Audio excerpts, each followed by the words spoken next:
आज हम लोग बात करने वाले हैं बीए पार्ट 2 हिस्ट्री ऑनर्स का पेपर 3 का चैप्टर 3 है और चैप्टर 3 पूरा अच्छा तरह से समाप्त हो गया था। इसका हम लोग ऑब्जेक्टिव क्वेश्चन भी देख लिए थे। अब हम लोगों को सब्जेक्टिव क्वेश्चन देखना है। अगर इससे पहले वाला भाग का वीडियो नहीं देखे हैं तो उसका लिंक इसी वीडियो के नीचे डिस्क्रिप्शन में दिया गया, वहां से देख सकते हैं। इसी चैनल पर प्लेलिस्ट भी अलग से बना हुआ है, वहां से भी देख सकते हैं।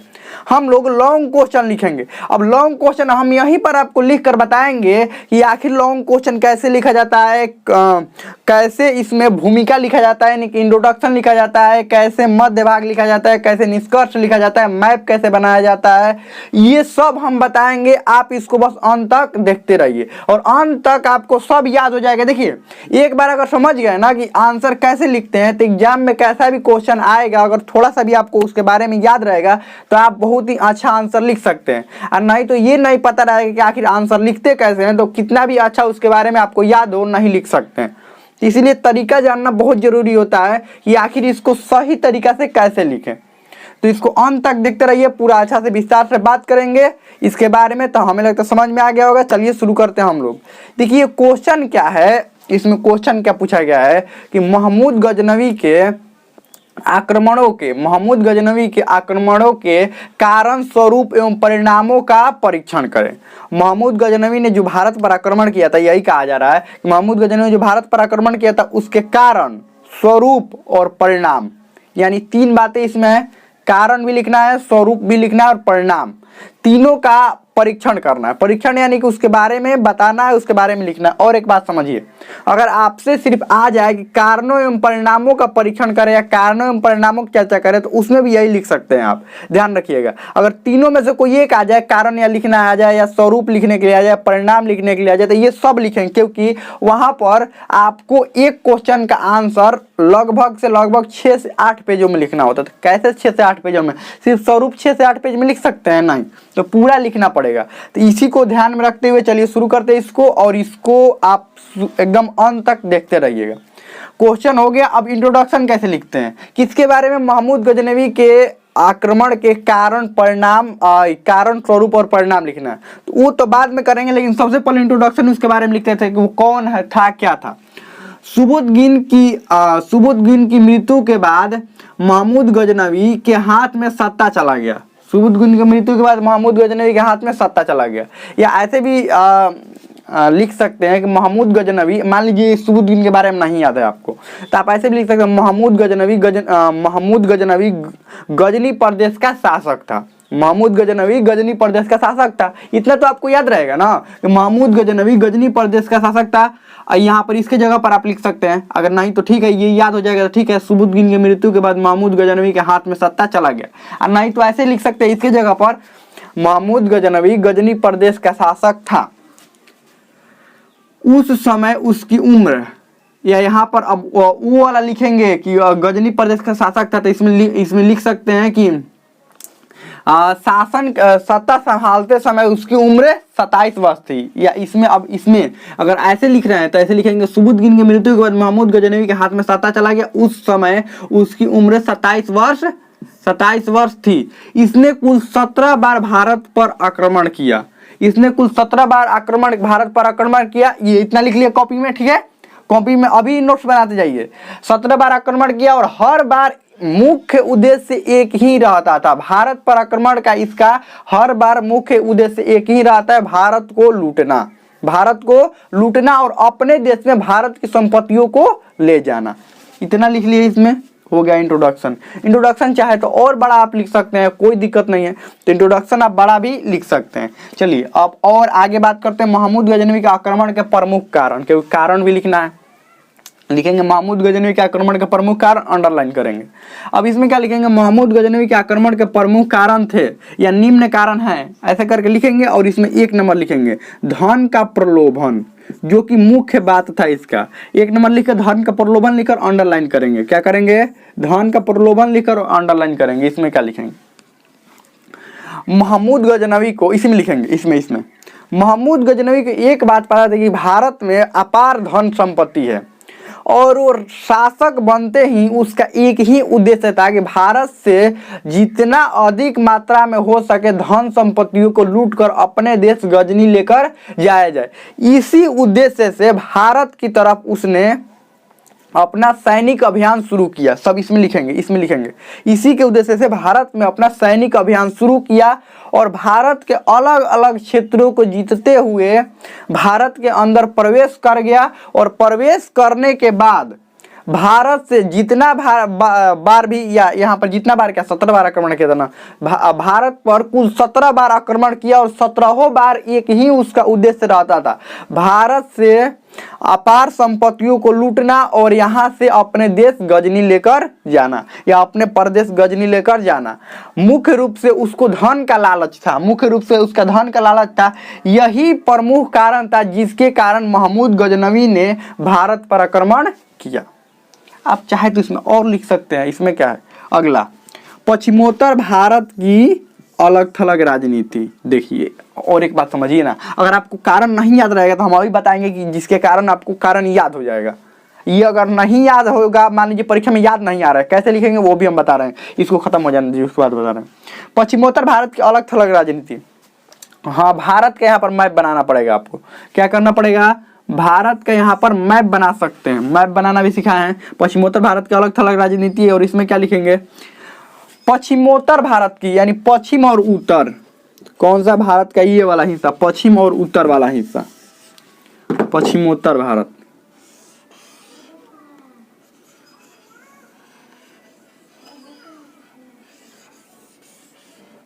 बस ऐसा नहीं, जरूरी नहीं है कि एकदम परफेक्ट ही होना चाहिए। ये पश्चिमोत्तर भारत है, ये क्या है, पश्चिमोत्तर भारत है। यानी कि पश्चिम और उत्तर जब दोनों यहाँ पर मिलते हैं तो उसी को पश्चिमोत्तर कहते हैं। यहाँ आपको बना देना है गजनी प्रदेश। आप चाहे तो सिंध वाला क्षेत्र, ये सिंध वाला क्षेत्र भी दिखा सकते हैं कि ये सिंध है, सिंध वाला क्षेत्र भी दिखा सकते हैं चाहे तो। ये भारत है ही, पश्चिमोत्तर भारत ये वाला है, इधर लिख सकते हैं पश्चिमोत्तर भारत, इधर यहाँ ऐसे करके लिख सकते हैं पश्चिमोत्तर भारत। देखिए पश्चिमोत्तर भारत तो यही था, लेकिन ये जब पश्चिमोत्तर भारत के कारण, इसी के कारण ना, पश्चिमोत्तर भारत वाला हिस्सा ये है, लेकिन इसी के कारण ये आक्रमण का क्षेत्र है उसका। ये जो गोल हम दिखाए हैं ना, ये आक्रमण का क्षेत्र है कि इस क्षेत्र में उसने आक्रमण किया था। ये नहीं कि पश्चिमोत्तर भारत है। यहाँ पर ये वाला यहाँ पर कर सकते हैं पश्चिमोत्तर भारत। ऐसे अब मैप बनाएंगे, कहाँ मैप बनाएंगे, किनारे नहीं, यहाँ पर ये लिखेंगे ना पश्चिमोत्तर भारत की अलग थलग राजनीति, यहीं पर मैप बनाना है आपको, ध्यान रखिएगा। अब यहाँ पर क्या लिखेंगे, पश्चिमोत्तर, उस समय महमूद गजनवी के आक्रमण के समय पश्चिमोत्तर भारत की राजनीति अलग थलग राजनीति पड़ी हुई थी, क्योंकि पश्चिमोत्तर भारत में कोई बड़े शासक की मौजूदगी नहीं थी और जो भी छोटे छोटे शासक थे वो आपस में ही लड़ते रहते थे। इसी का फायदा उठाकर महमूद गजनवी ने भारत पर आक्रमण किया और एक बार नहीं कुल 17 बार भारत पर आक्रमण किया, क्योंकि भारत की पश्चिमोत्तर भारत की जो प्रशासन व्यवस्था थी, जो शासक थे वो काफी कमजोर थे। इसी कारण बार बार महमूद गजनवी पश्चिमोत्तर भारत से ही भारत पर आक्रमण करता रहा और भारत से अपार संपत्ति लूटकर ले गया। बस अलग थलग राजनीति और ये वाला मैप यहाँ पर बना देना है, ठीक है। आगे बढ़ते हैं, धार्मिक उद्देश्य। देखिए मुख्य रूप से उद्देश्य एक ही था इसका, धन का प्रलोभन, लेकिन माना ये भी जाता है ये दोनों। अगर आपको ऑप्शन में आ जाए, ऑब्जेक्टिव में अगर पूछ दिया जाए कि निम्न में से कौन महमूद गजनवी का भारत पर आक्रमण का उद्देश्य था, तो उद्देश्य मुख्य रूप से इसका धन था कि धन लूटना, और तीसरा चौथा नंबर पर यह था कि धार्मिक उद्देश्य हल्का सा पूरा हो जाए, साम्राज्य विस्तार हल्का सा हो जाए। ये उसका उद्देश्य था नहीं, लेकिन ये माना जाता है। धार्मिक उद्देश्य लिखकर इसमें अंडरलाइन करेंगे, इसमें लिखेंगे। कुछ इतिहासकारों का मानना है कि वो अपने धार्मिक उद्देश्यों के कारण भारत पर आक्रमण करता था, लेकिन उसको 17 बार आक्रमण अगर देखा जाए, और इस बात से कुछ इतिहासकार भी सहमत है कि वो बार बार आक्रमण करके भारत से अपार संपत्ति लूटना ही चाहता था, भारत से अपार संपत्ति लूटता था न, और उसका मुख्य उद्देश्य भारत से संपत्ति लूटना था, न कि धार्मिक प्रसार था। और हल्का सा इस बात को यह बात दिखाई देता है कि वो अपना धार्मिक प्रसार भी करना चाहता था, लेकिन धार्मिक प्रसार के उद्देश्य में वो सफल नहीं हो पाया, सिर्फ भारत को लूटने में वो सफल हो पाया। बस आगे लिखेंगे साम्राज्य विस्तार। क्या करेंगे, साम्राज्य विस्तार। कुछ इतिहासकारों का मानना है, जब कुछ याद नहीं रहता तो कुछ इतिहासकार लिख देते हैं, जब कुछ पता नहीं रहता है तो कुछ इतिहासकार। अब सभी इतिहासकार का नाम तो याद नहीं रहेगा, इतना तो बात आप भी जानते हैं। अगर सभी इतिहासकार का नाम लिखवा भी दे तो याद नहीं रहेगा, तो वहां पर क्या लिख दिया जाता है, अगर अपना से नहीं लिखा जाता है हम ये कह रहे हैं, हम नहीं कह रहे हैं, क्या लिख दिया जाता है? कुछ इतिहासकार ये बात कह रहे हैं। कुछ इतिहासकार ऐसा नहीं उल्टा पुल्टा कुछ भी नहीं लिख देंगे, जो संभव होगा उसी को लिखेंगे। और क्या लिखते हैं कि कुछ इतिहासकारों का मानना है। किसका मानना है? ये नहीं कहेंगे हमारा मानना है, किसका मानना है? कुछ इतिहासकारों का। तो यहाँ पर क्या लिखेंगे साम्राज्य विस्तार में? कुछ इतिहासकारों का मानना है कि महमूद गजनवी का भारत पर आक्रमण का उद्देश्य साम्राज्य विस्तार था। और इस बात की पुष्टि भी होती है क्योंकि वह जब भारत पर आक्रमण किया था तो उसके क्षेत्र में सिंध और मुल्तान वाला क्षेत्र ही उसके कब्जा में आता था। लेकिन जब उसका आक्रमण खत्म हुआ तो उस समय तक पंजाब भी उसके शासन प्रणाली का हिस्सा बन चुका था। लेकिन उसका मुख्य उद्देश्य अगर देखा जाए तो धन का प्रलोभन ही था और भारत से धन लूटना ही था। क्योंकि जितने भी भारत के राज्यों को पर आक्रमण करता था यहाँ से धन लूट कर ही जाता था, न कि यहाँ पर अपना शासन स्थापित करता था। तो उसका मुख्य उद्देश्य धन लूटना ही था। कारण हो गया ये कारण हो गया साम्राज्य विस्तार, ये धार्मिक उद्देश्य, ये सब कारण, ये धार्मिक उद्देश्य, साम्राज्य विस्तार, ये तो कारण, ये तो तीसरा चौथा नंबर का कारण है। क्यों कारण है? कि धार्मिक उद्देश्य से के कारण आक्रमण किया। क्या धार्मिक उद्देश्य के कारण आक्रमण किया था? नहीं। साम्राज्य विस्तार के कारण आक्रमण किया था? नहीं। था, उसके मन में था ये सब बातें, लेकिन पहला बात क्या था? धन का प्रलोभन था। दूसरा तीसरा नंबर में ये भी था बात, तो अपना धार्मिक प्रचार भी करना चाहता था और साम्राज्य विस्तार भी, लेकिन तीसरा चौथा नंबर में था। आगे बढ़ते हैं। स्वरूप क्या लिखना है? आक्रमण का स्वरूप। यहाँ पर स्वरूप में क्या लिखेंगे? महमूद गजनवी शासक बनते ही भारत की तरफ अपने सैनिक अभियान को शुरू किया और भारत के क्षेत्रों में वो आक्रमण करना शुरू किया। और भारत के क्षेत्रों में आक्रमण करके जहां पर भी वो आक्रमण करता था वहां से काफी अधिक मात्रा में अपार संपत्ति लूट कर लेकर जाता था। और अपार संपत्ति लूटने के कारण ही उसके पास बहुत सोने की अधिकता हो गई थी। सोने की अधिकता होने के कारण वो गजनी प्रदेश काफी अधिक धनवान हो गया था और काफी अधिक धनवान हो गया था। और उसने अपने आक्रमणों के बाद, आक्रमण के जहां पर भी वो आक्रमण करता था उस क्षेत्र को पूरा तहस नहस कर देता था। साथ में ही वहां पर जितने भी धार्मिक स्थल थे उन धार्मिक स्थलों को भी नष्ट कर देता था, ये आक्रमण का स्वरूप हो गया। फिर परिणाम में क्या लिखेंगे? क्या क्या परिणाम हुए? उसने आक्रमण किया था, क्या? धन और कलाकृतियों का विनाश हुआ। भारत में धन और कलाकृति थे, उन दोनों को लूट कर लेकर गया। कलाकृति और मंदिरों को भी तोड़ा था, ये पता है ना। जिस मंदिर पर आक्रमण करता था मुख्य उद्देश्य उसका मंदिरों पर आक्रमण ही करना था, क्योंकि उसको बात पता था कि मंदिरों में बहुत ज्यादा संपत्ति है। मंदिरों के अलावा भी संपत्ति था, लेकिन वो जानबूझकर मंदिरों पर आक्रमण करता था, तोड़ता था, दूसरे को धार्मिक भावनाओं को वो ठेस पहुंचाता था। तो यहाँ पर क्या लिखेंगे? धन और कलाकृतियों का विनाश। क्या लिखेंगे? धन और कलाकृतियों का विनाश। यहाँ पर क्या लिखेंगे? महमूद गजनवी के आक्रमण के बाद धन और कलाकृतियों का विनाश हुआ और भारत में जितने भी अच्छे कलाकृति थे और उन कलाकृतियों का काफी अधिक ह्रास हुआ। और भारत से जितने भी भारत में धन थे अधिक मात्रा में, वो सारा धन महमूद गजनवी लूट कर लेकर चला गया। और भारत से धन लूटने के साथ साथ ही वो भारत की जो भी कलाकृतियां थी, जो भी मंदिरें थे, जो भी इमारतें थी, जहां से भी वो धन लूटता था वो सबको नष्ट करते हुए जाता था। जिस राज्य पर आक्रमण कर देता था उस राज्य को पूरी तरह से तहस नहस कर देता था। इसके आक्रमणों के कारण ही भारत का काफी अधिक धन की तो क्षति हुई ही, साथ में जो भी भारत में कलाकृतियां थी, जो भी मंदिरें थे, उसका भी काफी अधिक नुकसान हो गया। इसमें क्या लिखेंगे? भारत के क्षेत्रों का बिखराव। इसको अंडरलाइन करेंगे, इसमें लिखेंगे भारत के क्षेत्रों का बिखराव पहले से भी था, लेकिन महमूद गजनवी के आक्रमण के बाद भारत के क्षेत्रों का और ज्यादा बिखराव हो गया।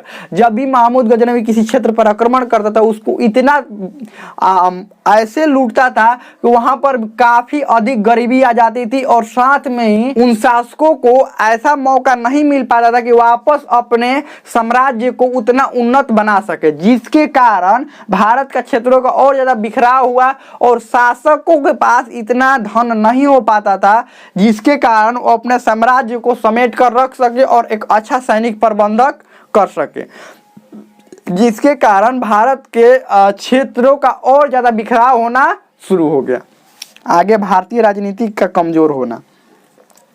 भारतीय राजनीति का महमूद गजनवी के आक्रमण के पहले भी पश्चिमोत्तर भारत की राजनीति काफी कमजोर थी, लेकिन उसके आक्रमणों के बाद भारत की राजनीति और भी कमजोर हो गई, क्योंकि शासकों का हारने के बाद शासकों का मनोबल काफी नीचे गिर गया, और मनोबल नीचे गिरने के कारण शासक भी खुद को ऐसा समझने लगे कि अब हम भी खुद से शासक भी खुद को अपना हारा हुआ महसूस करने लगे, जिसके कारण भारत की राजनीति और भी कमजोर होने लगी। आगे साम्राज्य विस्तार, यहाँ पर क्या लिखेंगे, साम्राज्य विस्तार। महमूद गजनवी का मुख्य उद्देश्य तो धन लूटना था, लेकिन उसने अपना साम्राज्य आक्रमणों के इन 17 बार आक्रमणों के दौरान उसने अपना साम्राज्य विस्तार भी किया। पहले उसका शासन गजनी प्रदेश, सिंध और मुल्तान तक ही था, लेकिन जब आक्रमण खत्म हुए तब तक पंजाब भी उसके कब्जे में आ चुका था, पंजाब भी उसके कब्जे में आ चुका था। अब हमने ये कहा था कि आपको ये बताएंगे कि आक्रमण का ये कारण कैसे याद रखेंगे। हमने महमूद गजनवी के बारे में आपको क्या बताया कि वो भारत आया था धन लूटने के लिए, तो आप कारण में क्या लिखेंगे, क्यों भारत आया था, धन का प्रलोभन।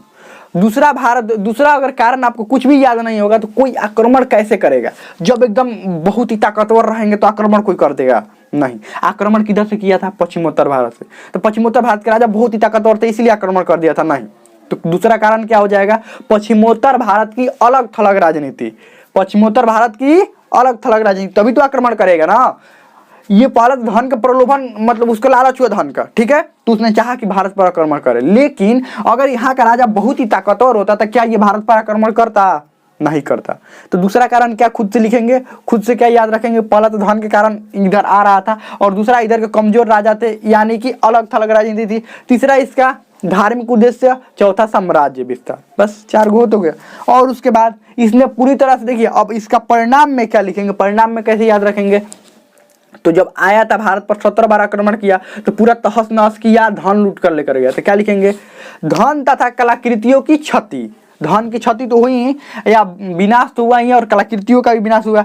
भारत के क्षेत्रों का और ज्यादा बिखराव हो गया, पहले से बिखरा हुआ था, और ज्यादा क्या हुआ, इसका बिखराव हो गया। भारत की राजनीति और ज्यादा कमजोर हो गई, और इसका साम्राज्य विस्तार भी कुछ हो गया। तो ये हो गया आपका इंट्रोडक्शन यानी परिचय, ये हो गया मध्य भाग। अब चलिए निष्कर्ष की तरफ बढ़ते हैं। अब निष्कर्ष में क्या लिखते हैं, कुछ अलग बातें लिखते हैं। निष्कर्ष में क्या लिखेंगे, निष्कर्ष में थोड़ा सा नीचे हल्का सा जगह छोड़कर उसके बाद निष्कर्ष में लिखते हैं, महमूद गजनवी के आक्रमण के बाद भारत को काफी अपार क्षति हुई, और महमूद गजनवी ने कुल 17 बार आक्रमण करके भारत के पश्चिमोत्तर भारत की स्थिति और कमजोर बना दिया, और जितने भी धन भारत से लूटकर महमूद गजनवी गजनी प्रदेश ले गया, इसके कारण गजनी प्रदेश और समृद्धशाली हो गया, और जो भी पश्चिमोत्तर भारत के तरफ के विदेशी शासक थे उनको भारत आने की प्रेरणा महमूद गजनवी से ही मिली, क्योंकि महमूद गजनवी के बाद जितने भी विदेशी शासकों ने पश्चिमोत्तर भारत से आक्रमण किया उनको एक बात पता चल गया कि पश्चिमोत्तर भारत की राजनीति की स्थिति काफी कमजोर है, जिसके कारण कोई भी विदेशी शासक भारत पर आक्रमण कर देता था। बस हो तो गया इंट्रोडक्शन, परिचय, मध्य भाग, निष्कर्ष, खत्म तो हो गया। यही तो होता है, यही लिखना होता है, और थोड़ा बड़ा करके आपको लिखना होता है। इसमें और कुछ आपको जोड़कर, जैसे हम पढ़ाए हैं ना चैप्टर में, तो चैप्टर में बहुत कुछ बताए हैं, तो वैसे आपको लिखना होता है। तो हम लगता है समझ में आ गया होगा। इसमें कोई भी डाउट हो, कोई भी क्वेश्चन हो, आप कमेंट में पूछ सकते हैं, मतलब समझ में आ गया होगा।